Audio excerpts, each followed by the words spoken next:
Pemirsa, kita kembali bergabung dengan Ruth Dio di Pengadilan Negeri Jakarta Selatan. Ruth, bagaimana jalannya sidang sejauh ini? Sudah ada berapa saksi yang memberikan keterangan? Ya, selamat siang Reza dan juga pemirsa. Sejak pukul 10 pagi tadi atau dimulainya agenda sidang pemeriksaan saksi atas 10 saksi yang dihadirkan oleh jaksa penuntut umum, sampai dengan pukul 12 siang ini masih keempat saksi yang memberikan pernyataan. Keempat orang ini diantaranya merupakan ajudan dari Verdi Sambo dan juga sopir pribadi daripada Verdi Sambo dan juga bagian dari pengawalan patwal motor dari Verdi Sambo.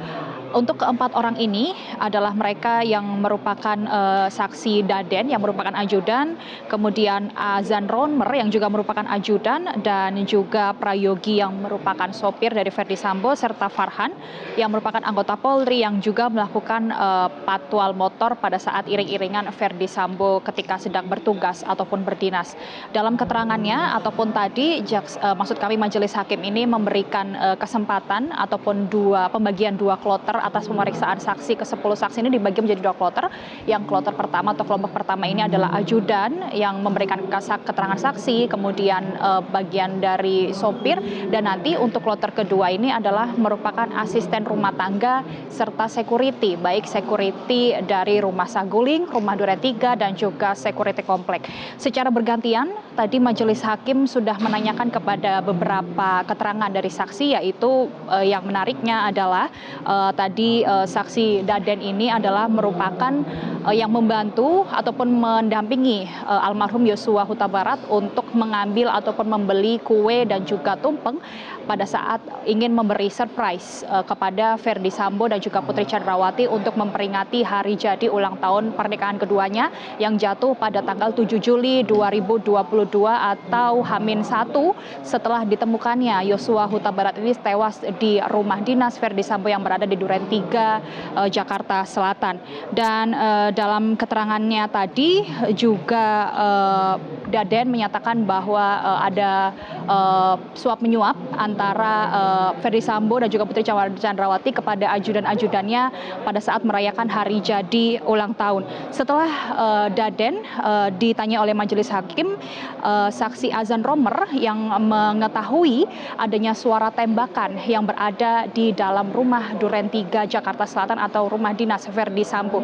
Dalam kronologinya atau dalam cerita dari Azan Romer, pada saat tiba di Duren 3 pada tanggal 8 ini, pada saat Verdi Sambo dan juga Romer ingin memasuki rumah Duren 3 ini, senjata daripada Verdi Sambo ini jatuh. Lalu pada saat Azan Romer ingin mengambil senjata, lalu dengan cepat Verdi Sambo lebih dulu mengambil senjata api milik Verdi Sambo.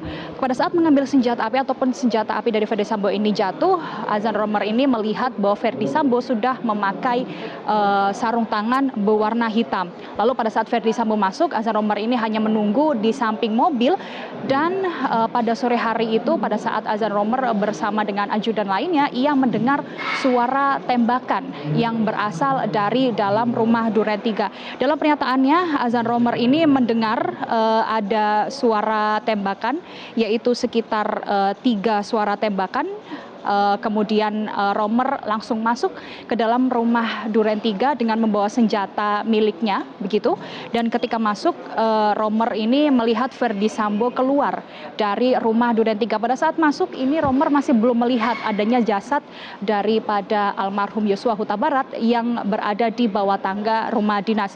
Kemudian saat Romer masuk, Romer bertemu ataupun melihat Ricky Rizal, Richard Eliezer, dan juga Kuat Ma'ruf. Namun pada saat itu juga Romer ini melihat posisi daripada jenazah Yosua Huta Barat ini sudah dalam keadaan tertelungkup dan juga bersimbah darah. Pada saat melihat jenazah daripada almarhum Yosua Huta Barat, Ahmad Romer ini langsung menanyakan kepada Richard Eliezer, dan Richard Eliezer hanya menjawab, "Saya refleks." Begitu jawaban daripada Richard Eliezer. Kemudian setelah mengetahui ataupun melihat secara langsung kondisi daripada almarhum Yosua Huta Barat ini, lalu Verdi Sambo ini langsung mengumpulkan beberapa ajudan-ajudannya, di antaranya yaitu Ricky Rizal, Kuat Ma'ruf, Richard Eliezer, Prayogi, dan juga Daden, serta Azan Romer. Dalam perkumpulan tersebut, Verdi Sambo ini menyatakan kepada ajudan-ajudannya bahwa mereka tidak bisa menjaga ibu. Dalam hal ini ibu adalah istri daripada Verdi Sambo, yaitu Putri Chandrawati. Disusul dengan beberapa kalimat, yaitu bagaimana kalau ini terjadi kepada anak dan juga istri ataupun keluarga kalian.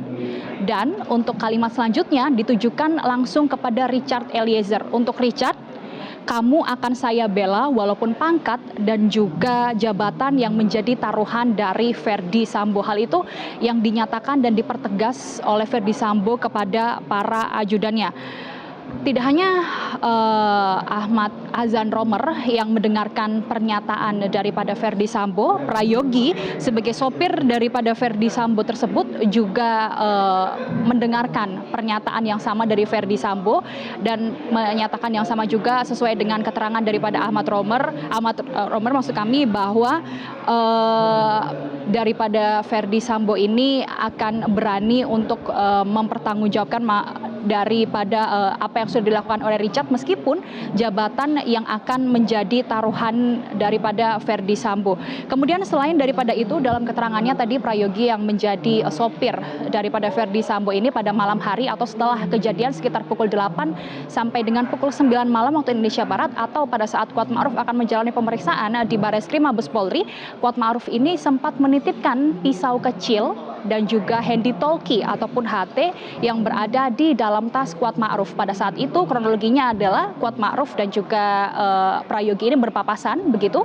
Kemudian Prayogi ini maksud kami Kuat Ma'ruf langsung menitipkan kepada Prayogi untuk meletakkan pisau kecil dan juga handy talkie ini di dalam dapur rumah Duren 3. Selain sopir daripada Verdi Sambo ataupun Prayogi ini juga terdapat saksi, yaitu Farhan yang merupakan anggota Polri dan juga pengamanan dari patwal motor yang biasa dilakukan iring-iringan untuk mobil dinas Verdi Sambo. Dalam kenyataannya adalah Farhan tidak mengetahui adanya kejadian tembak-menembak ataupun mendengar adanya suara tembakan dari rumah dinas Duren 3. Yang dilakukan oleh Farhan hanya melakukan pengawalan baik dari Verdi Sambo tiba di Jakarta lalu pada tanggal 7 kemudian langsung berangkat bekerja di gedung Mabes Polri dan juga kembali lagi ke rumah Duren 3. Begitu. Dalam pernyataan Farhan juga Farhan ini tidak mengetahui juga apa yang terjadi di rumah Saguling karena memang Farhan hanya menjalankan tugas untuk melakukan pengawalan daripada mobil dinas Verdi Sambo. Untuk siang hari ini, untuk keterangan saksi daripada ART, asisten rumah tangga dan juga security atau pihak pengamanan masih akan dilakukan setelah selesai mendengarkan keterangan saksi daripada ajudan-ajudan Verdi Sambo yang saat ini masih berjalan. Reisa. Ya, Ruth, kalau kita bandingkan antara kesaksian yang disampaikan oleh 10 saksi ini dengan hari sebelumnya atau kemarin, ini kan 10 saksi ini sama ya dengan kesaksian dengan terdakwa PC dan juga FS kemarin yang dihadirkan saat ini untuk Kuat Ma'ruf dan juga Ricky Rizal. Apakah ada perbedaan yang signifikan dari keterangan yang disampaikan oleh para saksi? Ya, Reisa, betul sekali bahwa 10 saksi yang dihadirkan hari ini atas terdakwa Ricky Rizal dan juga Kuat Ma'ruf ini juga sudah dihadirkan pada terdakwa Richard Eliezer, Verdi Sambo dan juga Putri Chandrawati yang sudah berjalan pada hari Senin dan juga Selasa kemarin. Sepanjang tadi kami memantau dan melihat serta mendengarkan langsung bagaimana keterangan saksi dari ke-10 saksi ini, memang tidak ada perubahan yang signifikan, maka dari itu pihak daripada majelis hakim ini menggabungkan antara 10 saksi yang dihadirkan karena memang keterangan-keterangan saksi yang sudah disampaikan ini sama dengan keterangan-keterangan saksi ataupun pertanyaan-pertanyaan saksi yang diajukan baik dari jaksa penuntut umum, majelis hakim. Namun juga berbeda dengan pertanyaan-pertanyaan yang disampaikan ataupun ditanyakan kepada penasehat hukum daripada Ricky Rizal dan juga Kuat Ma'ruf.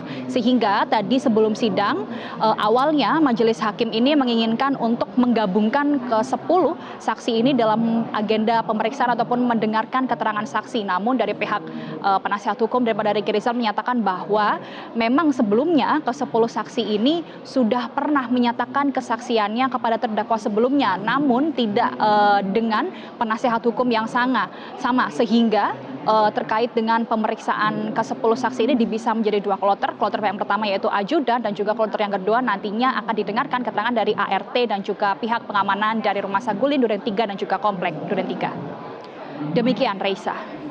Baik Ruth Dio, terima kasih atas laporannya langsung dari PN Jaksel.